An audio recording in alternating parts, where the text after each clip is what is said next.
Sir आराम से ऊपर।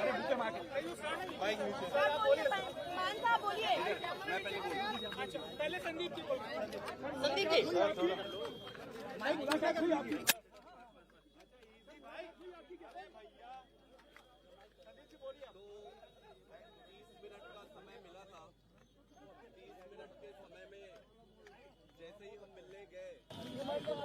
मान साहब बहुत भावुक हो गए और मान साहब की आंखें भर आई, उनके आंसू निकलने लग गए थे। इसके बाद थोड़ी देर में अपने आप को कंट्रोल करके फिर आगे की बातचीत शुरू हुई। मैं चाहूँगा कि मान साहब आप थोड़ा आगे कंप्लीट। मान साहब ये बताइए कि मुलाकात कितनी देर की हुई आपकी? क्या कुछ मुद्दों पे चर्चा हुई है मान साहब? 12 से 12:30 और जैसे मैं मुलाकात की जो कुर्सी थी तो बहुत दुख हुआ दिल को कि मतलब जो हार्डकोर क्रिमिनल होते हैं, जो अपराधी होते हैं, उनके वाली सहूलतें भी नहीं मिल रही हैं। मतलब क्या कसूर, क्या मतलब अरविंद केजरीवाल का कसूर क्या है? मतलब अस्पताल बना दिए, यही कसूर है। उसने मोहल्ला क्लिनिक बना दिए, यही कसूर है। उसने बिजली फ्री कर दी, यही कसूर है।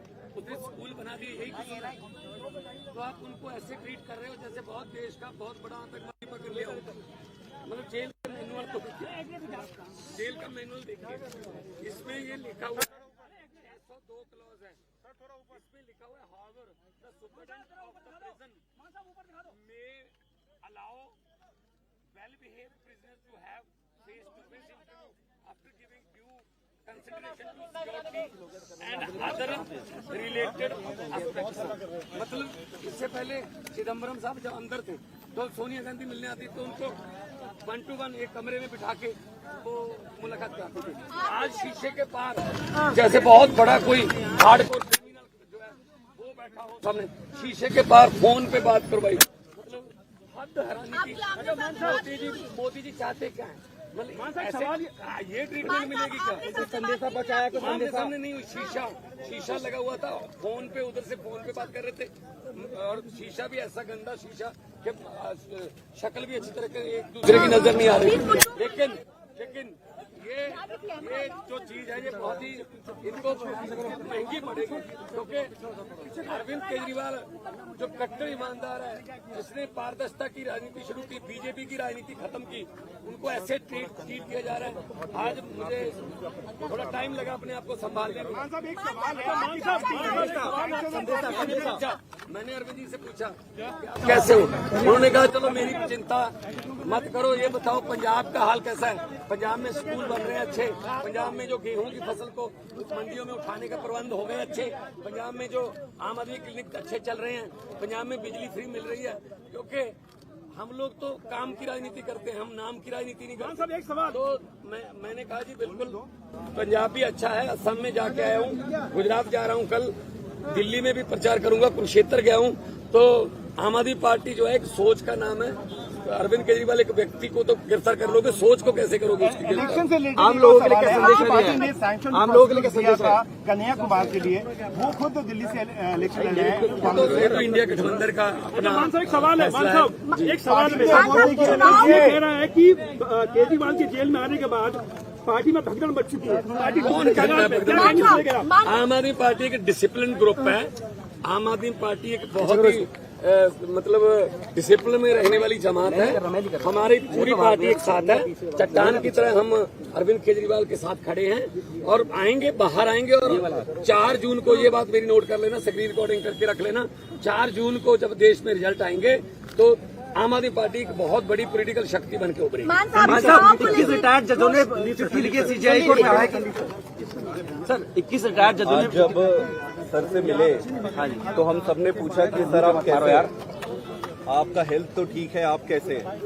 उन्होंने कहा कि मेरी चिंता छोड़ो, ये बताओ कि जनता कैसी है। उन्होंने पूछा कि क्या जनता को फ्री में जो बिजली मिल रही थी वो कंटिन्यू है, मिल रही है। उन्होंने पूछा कहीं बिजली कट तो नहीं, पावर कट लग तो नहीं रहे। उन्होंने पूछा कि अस्पतालों में जो दवाइयाँ मिल रही थी क्या वो दवाइयाँ अभी भी मिल रही है। उन्होंने पूछा कि बसों में जो यात्रा हो रही थी फ्री में महिलाओं की, क्या वो अभी भी कंटिन्यू है। उन्होंने सारी चीजें पूछी कि दिल्ली का हाल कैसा है, जनता कैसे है, और हमने एक एक चीज उनको बताया। उन्होंने ये भी कहा कि अगले हफ्ते से वो 2-2 मंत्रियों को बुलाएंगे और 2-2 मंत्रियों को बुलाकर दिल्ली के सारे कामों का रिव्यू करेंगे। उसके साथ साथ उन्होंने मुझे ये भी कहा कि मैं सभी विधायकों से मिलूं और सभी विधायकों से मिलकर उनको ये कहूं, उनका केजरीवाल साहब का ये मैसेज उनको दूं कि वो अब अपने गली गली में, घर घर में, अपने एरिया में जाके जनता से मिले। किसी को कोई तकलीफ नहीं होना चाहिए, किसी को कोई दुख नहीं होना चाहिए। आज तक जितनी सेवा करते आ रहे थे उससे 10 गुना ज्यादा सेवा करना है। उन्होंने ये भी कहा कि वो जल्दी बाहर आएंगे और जब भी वो बाहर आए जो 1000 रुपए प्रति महीना सभी महिलाओं को देने का वो वादा और बजट पास जो उन्होंने किया है उसको वो पूरा करेंगे। मतलब पूरे समय वो सिर्फ यही पूछते रहे कि दिल्ली की जनता कैसी है, जनता कैसे है, जनता में क्या चल रहा है, सब सुखी तो है। सबसे बड़ी बात ये कही कि संगठन देख रहे हैं बहुत अच्छे तरीके से, और मेरी ड्यूटी इस बात के लिए लगाई कि आपने जगह जगह पे जाना है और इंडिया अलायंस की अगर कोई किसी स्टेट पे जाना पड़े इंडिया अलायंस के लिए वहाँ भी आप जाना है। तो ओवरऑल ये थी, उनको संविधान की चिंता थी कि देश बचेगा तो पार्टी बचेगी, संविधान बचेगा तो पार्टी बचेगी। 21 रिटायर्ड जजों ने चिट्ठी लिखी सीजीआई को, कहा कि जुडिशरी को बदनाम किया जा रहा है। 21 रिटायर्ड जजों ने चिट्ठी लिखी सीजीआई को, कहा कि जुडिशरी को बदनाम किया जा रहा है। देखो पता क्या है, देश में जो हालात हो गए हैं, किसी को पूछ लो, दुकानदार को पूछ लो, वो भी कहेगा गलत हुआ है, ये गलत हुआ है। अरविंद केजरीवाल को गलत उन्होंने अंदर करा है। ये सिर्फ और सिर्फ चाहते हैं विपक्ष ना हो, हम ही इलेक्शन लड़े और हम ही जीते। ये तो फिर पुतिन वाली बात हो गई ना, फिर डेमोक्रेसी कहाँ गई, ये तो डिक्टेटरशिप हो गई। इसलिए हम लड़ेंगे, देश के लिए लड़ेंगे, देशभक्त लोग हैं हम। और उन्होंने हमें ये अंदर से मैसेज दिया है कि बाहर जाके कार्यकर्ताओं को और सब एमएलए और मंत्री साहबानों को बोलो कि मेरी चिंता ना करें, जनता की चिंता करें, पब्लिक की चिंता करें। स्वाद ठीक है। देखो कौन सा कोई उधर दूसरी तरफ बिठा रखे थे, जब सोनिया गांधी चिदम्बरम को मिलते थे तो एक कमरे में बैठ के मिल लेते थे, प्रकाश सिंह बादल भी यहाँ मिलने आते थे तो कमरे में बैठ के मिलते थे। पता नहीं क्यों दुश्मनी इतनी है कि हमें आतंकवादियों की तरह ट्रीट किया जा रहा है। कोई बात नहीं, हम वो पत्ते नहीं जो शाख से टूट कर गिर जाएंगे। आंधियों को कह दो अपनी औकात में। Thank you. तो भगवंत मान जो कि पंजाब के मुख्यमंत्री हैं वो यहाँ पर मिले हैं।